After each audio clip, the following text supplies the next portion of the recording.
morning, everyone. It is Tuesday. Welcome to our Transformation Healing Podcast. I'm your host, Riya Wang, a certified Transformation Healing Coach.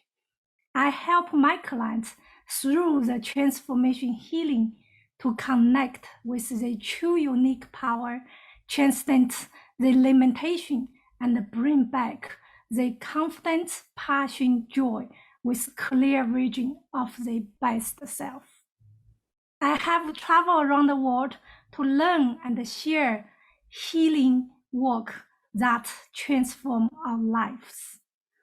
In this podcast show, I have invited all of my guests from all over the world.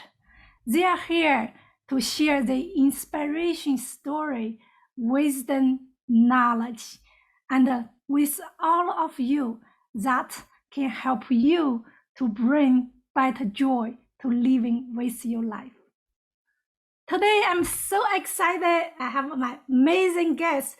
She also is my mentor, Mary. Hey, Mary, you didn't say hi. Mary. Hi. So before I want to introduce a little bit of Mary. Mary is the master of the certified coach and the mentor. She helps clients to find that self-awareness, self-acceptance. That is the key to personal and professional transformation. Mary coaching worldwide in both English and Spanish.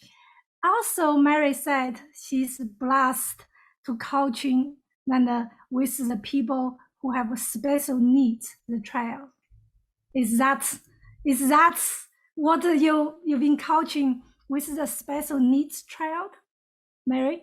I have a special needs child, and a lot of the parents that I have coached have special needs children. So we have that in common. There are a lot of challenges that come up when you are parenting a child with special needs. There are a lot of blessings that come into your life as well when you have a child with special needs. But, wow. Yeah. Yes. I can feel the love through the heart, how to, to express to the kids who need that special care. Mm-hmm. Yeah. So that must be challenging to you, Mary. Is that something? In this podcast, I always invite the people to share what is the big challenge in their life. But before you share, Mary, I've got to ask you, so where you come from? That's the number one thing we want to everybody know. Where you come from, and also you are the Chopra coach. So please tell us where you are now or where you come from. Like physically where I'm living, where I live? Wherever you physically or you are originally, so you are here to share. That's the question of the ages, right? Who am I and where am I? So I'm physically in the Phoenix area, but I'm from Chicago originally. And I was born and raised in Chicago and came to Phoenix for a job about probably 12 years ago now. A job I no longer have, that I transitioned out of to become when I became a coach. Wow. So share a little bit with us, what is the big challenging what's showing up in your life that defined who you are today? There have been a lot of challenges. I think we all have a lot of challenges, and trying to decide which is the biggest. I would say my biggest challenge was not loving and accepting myself as I was. So when you go through life without that foundation that I'm okay, nothing works like it can work when you get to that place.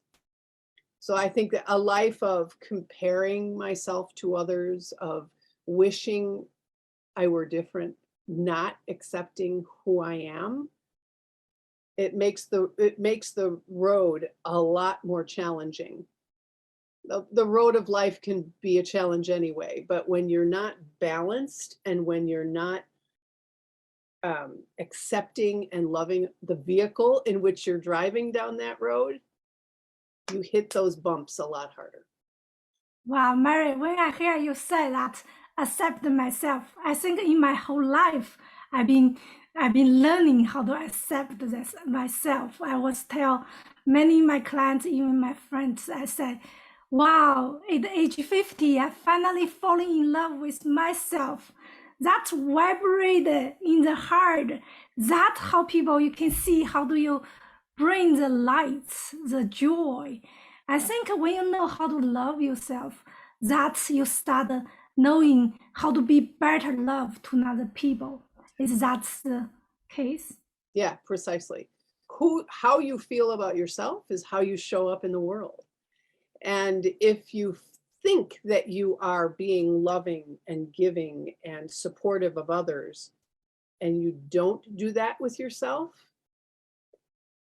that's where the inner conflict, some of the inner conflict comes up, right? Because we're faking it to make it.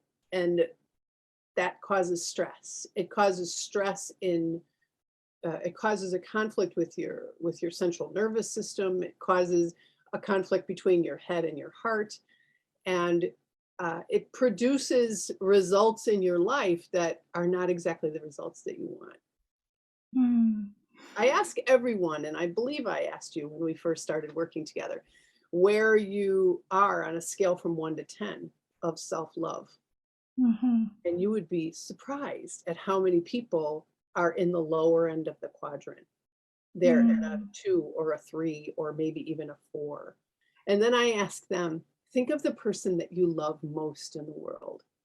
Just think of them for a moment. And on a scale from 1 to 10, I don't even have to have the words out of my mouth. They know what I'm going to say. 10, 11, 12. They love that person unconditionally, a 10, 11, or a 12. And then I ask them, what's the difference? Why can you love someone else a 10 and yourself at a 6? And I watch their body posture just kind of change. And their head goes up. And they start to, I've planted the seed. And that's one of the most important things I think that we can do, is to start to that exploration on why and what can I do to get myself to a 10. Wow, that is a great question. I think how to turn over from that, ask another people, then look reflection, how to love yourself. Here is the challenging, the Mary. I know we talk about a lot, self-love, self-acceptance. This take me for a long time to become how to accept myself. But for some people, they are still new. They're still in the situation, like they still feel like one of, how to say, one of my clients, I also say my friends, he said, I know how to be, I know I should love myself, but every day I just constantly judging myself, something coming out, then I feel bad. So then in this situation, she said, I don't know how to love myself. Is there have some simple way you can showing her or showing some people who's the same in that situation? They constantly judge themselves. They feel depressed, feel not good enough. They are not completely accept themselves. What is the best way that they can start beginning to start this process to become self-loved? So you just said it. It's a process. It doesn't happen overnight. Like anything that we're going to learn, we learn it little by little. I like to take the process of learning something new like this, like learning another language. So you had to learn English. I had to learn Spanish. Those were not our native languages. We did not learn them overnight. What it took was a process over time. Learning to love yourself when you weren't taught to love yourself as a child, like the majority of us were not taught to love ourselves, is like learning another language. It's learning the language of self-love. When you, first of all, there has to be a willingness. And I always ask people as well, what change would you like to make in your life? and how much would you like to make it? So if you'd like to change your life dramatically, you'll say at a 10. Well, if you'd like to change your life that much, you'll start taking the steps that will help, right? So first you notice, I don't love myself. I'd like to love myself, right? And so you would ask yourself, you would begin by looking at someone you love. And how do you treat that person, right? So slowly but surely you start to notice that there's a difference in how you look at yourself and how you look at someone else that you love. The first question I asked was the seed that was planted. The second question was, now you know the person has the desire. So they're willing to take some kind of small steps every day in order to move in that direction. Taking and patience is beautiful. The other thing that's super important to know is that we are not alone on this journey. And what I mean by that is most people, and I'm talking way over 90% of all people, suffer from that same I'm not good enough. And the reason that happens is because a child has a lot of needs. A baby has a lot of needs. And unless a parent is standing over the child 24 hours a day, 7 days a week, doing nothing else, if that doesn't happen, which doesn't happen with most humans, that child at some point is not going to get their needs met. And when that child does not get their needs met, they're going to begin to suffer from some type of neglect. Very tiny, small, little teeny tiny bit. But once or twice that happens, a child starts to absorb the idea. They don't think it, but they start to absorb and learn. They're not always here for me. I have needs that aren't getting met. And that just exacerbates over the years and over the years and over the years, right? Because a baby is the only animal, a human is the only animal that needs someone to take care of it from the moment it's born. So we learn to depend on other people. And we learn that those people are not always there for us because they have their own needs. It's very natural and normal. So we all have this little seed in us that we're not good enough because we didn't get our needs met. It sounds very small and insignificant, but ask most people where they love themselves on a scale from 1 to 10. They'll probably say somewhere over here. And when you ask them why, they'll give you an answer similar to, I don't know if I deserve it. I'm not good enough. But they're not alone. We all are on that same journey. That's beautiful, Mary. So tell us a little bit, how do you overcome with your challenge to become today? You are the, Chopra Deepak's the coach, then coaching people from all over the world on the help people how to pursue their life better. I know the language you was said. I help the people to live with their heart, not just their head. So it's make connections with the heart and the heart and head. I get bumbling with my language, make the harmony in the life, right? So how do you overcome then? What the road you become the coach to teaching people in millions of people to live the life better? Well, as you look at your life, you look at the different things that you've done, right? So as a little child, I always wanted to be a teacher, but that didn't work out because I ended up leaving college when my father got sick and wasn't able to complete my teaching degree. I went to work at a radio station, Spanish language radio station, and I ended up doing jobs where I was teaching and managing people. So I was kind of managing as I went along.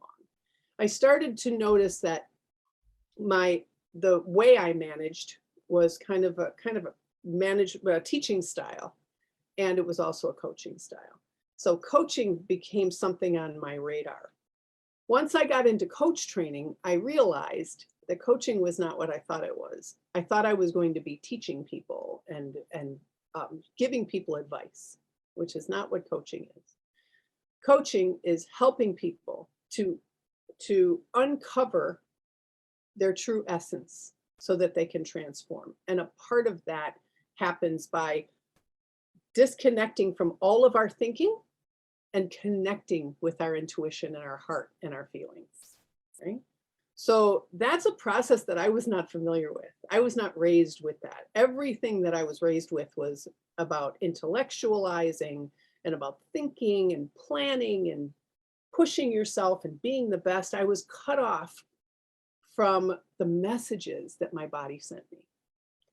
So when I learned that, I started to learn how to meditate, how to drop into my body, how to be more in communication with my soul and my heart and the messages my body sent.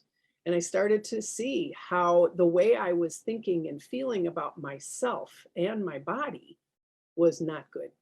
It was sending me down the wrong road. It was sending me messages that were telling me that something needed to change. So I started to take more courses and more classes and got a lot of coaching from coaches that helped me to move in the direction of first self-acceptance, accepting myself as I was today, because no change was going to occur as long as I kept fighting with myself about what I wanted to look like or what I wanted to be or how much money I wanted to make, and thinking I had to push myself in those directions. Once I started to learn that I was, and it's a journey, didn't happen overnight, that I was really okay the way I was, then it was a lot easier to make the changes that I needed to make. Sometimes that comes with affirmations. Sometimes that comes with reading a book and learning something or someone helping you. But what it really was, and what we do a lot in coaching, is I had to look at what my thinking was and the meaning I was making, and of who I was, how I looked, what I did for a living, what money was like in my life, my relationships. And when you change that thinking, things start to fall away, and the changes you need to make happen much more readily and quickly. Wow, that is a beautiful, yes. I know self-love is the journey, not the destination. So I always share with the people how the self-love, they say, yes, I'm doing this, I'm doing that. Why I still have this judge, have this criticism to myself? But like you said, Mary, that is the journey. So we live in this life. I learned from you, from the Chopra's coaching. We are all the I hope I remember this moment. We are spiritual beings living in this physical body, right? So we are not our thoughts. We are the spiritual way with our heart. When we heart and we thoughts connect together, that we made the harmony. Exactly. Bring the more joy to our life. Mm-hmm. Mm-hmm. Thank you, Mary. Every time I feel, if I feel how to say, I feel a little stressed, I feel something, I'm sure with myself, I always come to you.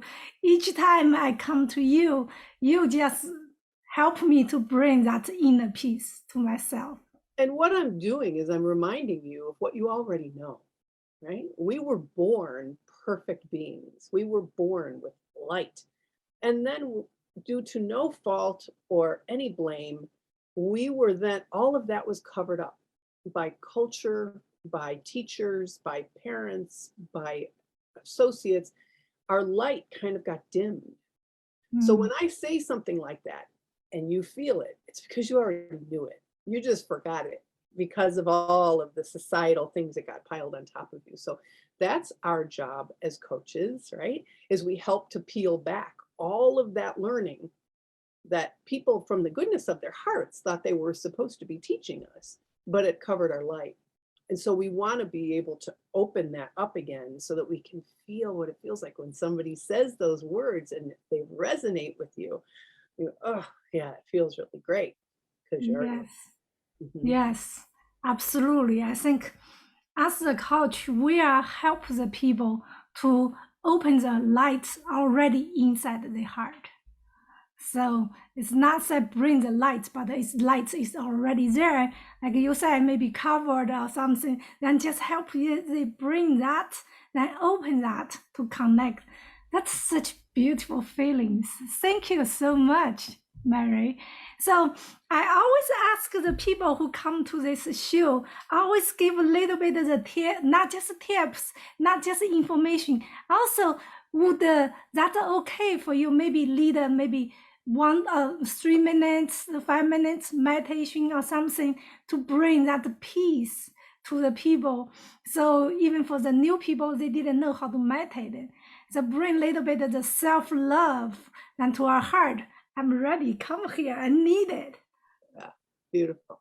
I'd be happy to do that. Yes. Hold on. Let me just make this speak. That's for you to start. Okay. You can hear me okay? Okay.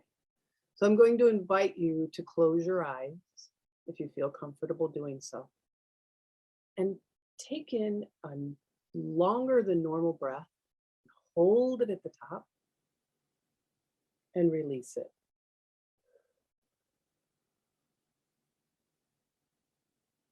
Take in another longer than normal breath. Hold it at the top and release it.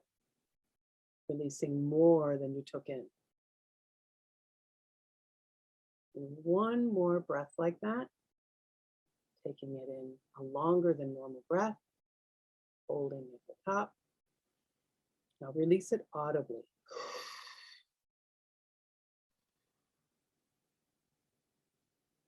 Now just notice your breathing. Normally. The breath in, the breath out. I'd like to bring your attention to your feet. Just feel the energy in your feet as you wiggle your toes.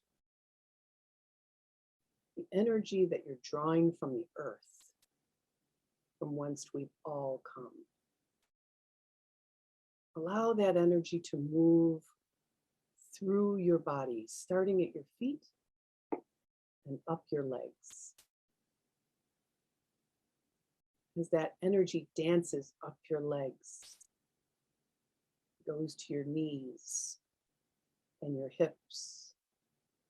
Notice if there's any place in your body that feels tension or tightness. And on your next breath, breathe into that space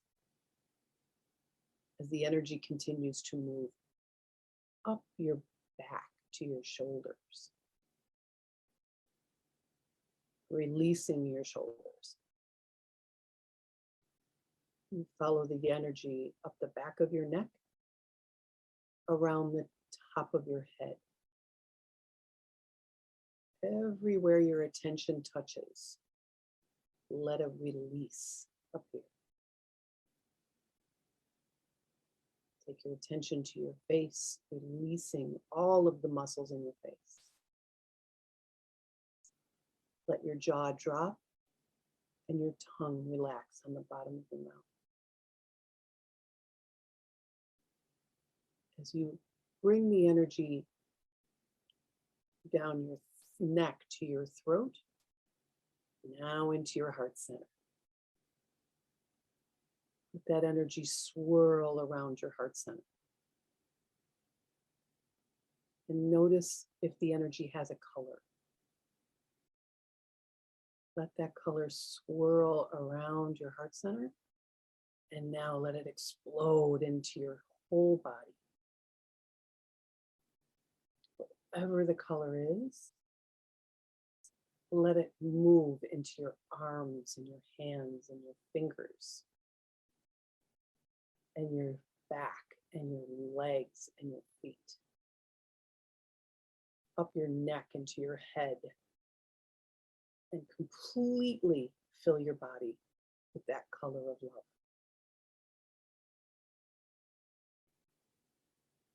Now allow that love to expand past your body, past your limits, and into the world.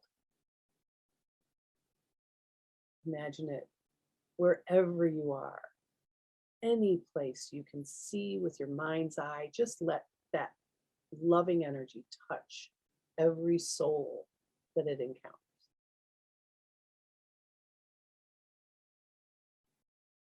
And as that loving energy touches all those souls, so too do you touch the love they have in those souls. Now collect all that love and bring it all back. Bring it all back into the limits of your body and now into your heart. Let it settle, because that's its home. The love you give is equal to the love you receive. Breathe that in and breathe it out.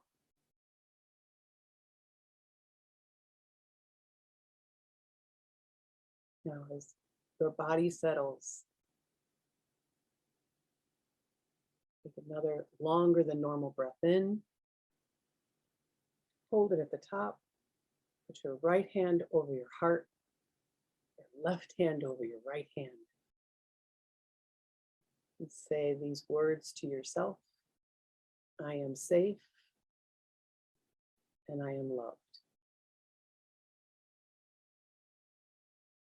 Bring your hands together in front of your heart. Namaste.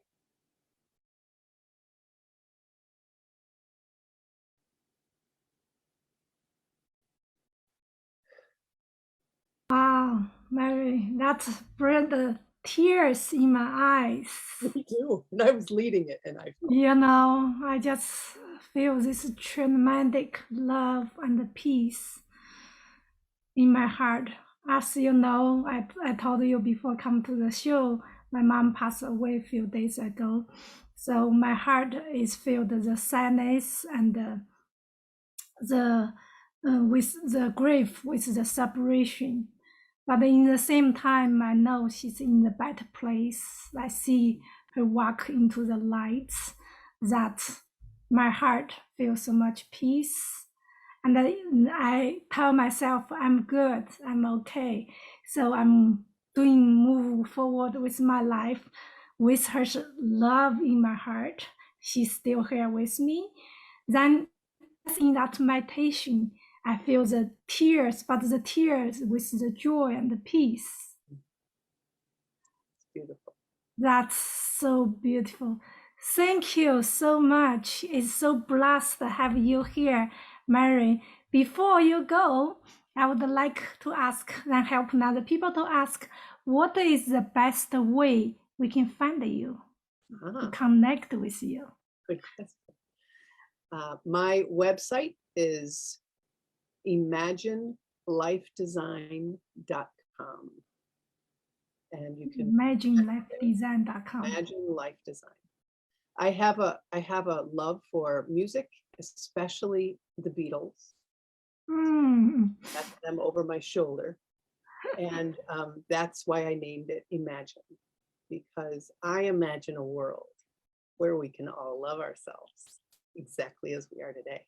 Oh my gosh! When you say that, I have the song just play in my head. Is imagine. Oh, I don't know how to sing that. I don't want to sing that feel. So imagine all of the people in the world, right? Yeah. That's beautiful. So we also have the Mary's information on the introduced on the post down below.